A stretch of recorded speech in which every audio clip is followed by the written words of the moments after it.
بر من چیها کردی؟ مرا از مادری شیرین تر از جانم جدا کردی. مرا مادر به صد امید برای حج گسیلم کرد. امیدهایت بردید و آرزوهایم چیها کردی؟ نبودم در وفاتی تو، در آن سوز و گدازی تو، ولی من در سفر بودم. ببخشو مادری جانم، ولی من در سفر بودم. ببخشو مادری جانم. چند سال گذشت تو کجایی مادرم؟ چون مثل گدا هر کجای در بدرم. مردم گدا گویا مرا سنگ میزنم. سنگم نزنید در جستجوی مادرم.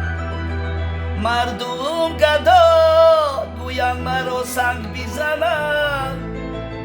سنگم نزنید در جستجوی مادرم. سنگم نزنید در جستجوی مادرم. سلامت باشید. خدا نگهبان ما و شما.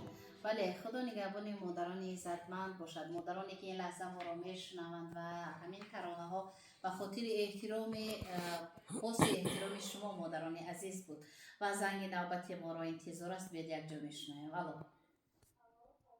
السلام علیکم. از شما نیز بخیر شادی باشد.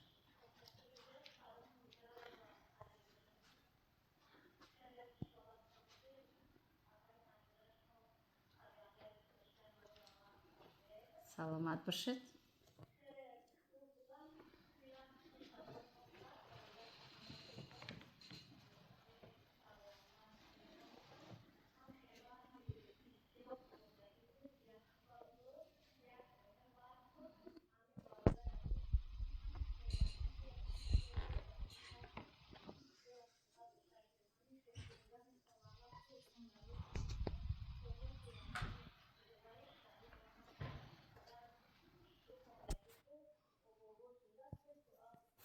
شهناز بانو اگر خریدین ترانه زیبا نصرایت 40 سال روی صحنه هنر نمیموند.